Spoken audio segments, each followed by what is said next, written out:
To get to that point, we have to build out the repository with data and diagrams.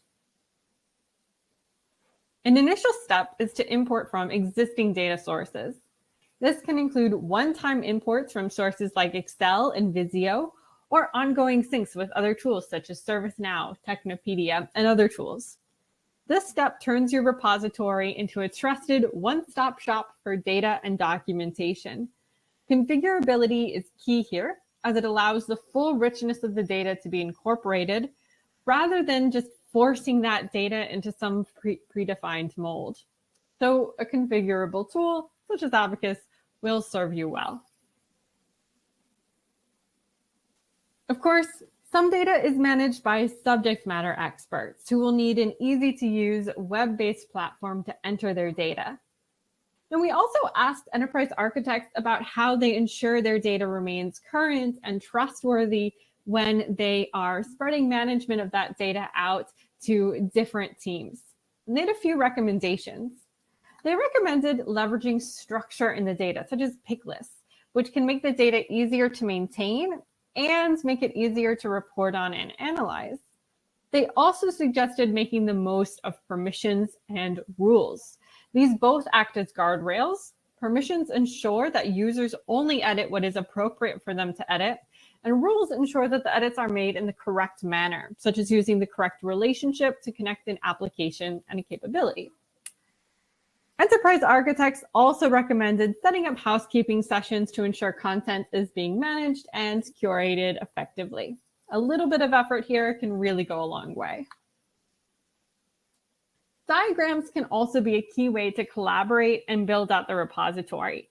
Diagrams built in a collaborative repository add value to the EA practice in many ways that static diagrams cannot. When using the right tool, diagrams are subject to structure to ensure consistency. The enterprise architecture team can set the stage by leveraging standards such as BPMN, as well as by creating their own metamodel rules and permissions restrictions. Working in a repository also means that users will leverage existing data, continuing to build out the richness of that repository, and data updates will flow through to the diagrams. It's best when all of these advantages are available to lightweight, web-based users who can build their diagrams from the ease of their browser. When encouraging certain groups of users, such as solution architects, to build diagrams in a collaborative repository, it can be really important to provide them with the diagramming tools that they need. Keeping in mind that diagrams that architects need to produce are changing. For example, your team may need to build cloud architecture diagrams. Being able to use stencils built for the types of diagrams that they need to produce will make working in a collaborative repository much more appealing.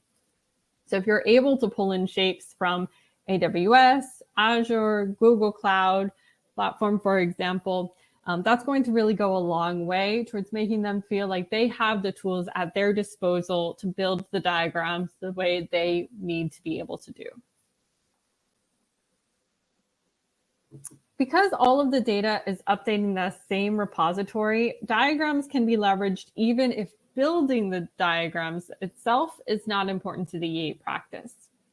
Heat-mapped diagrams of data from other sources can tell a powerful story, particularly when the tool you are using allows you to use any property for heat mapping, including custom fields and calculated fields. Users could then drill down into auto-generated diagrams, such as the one we see here.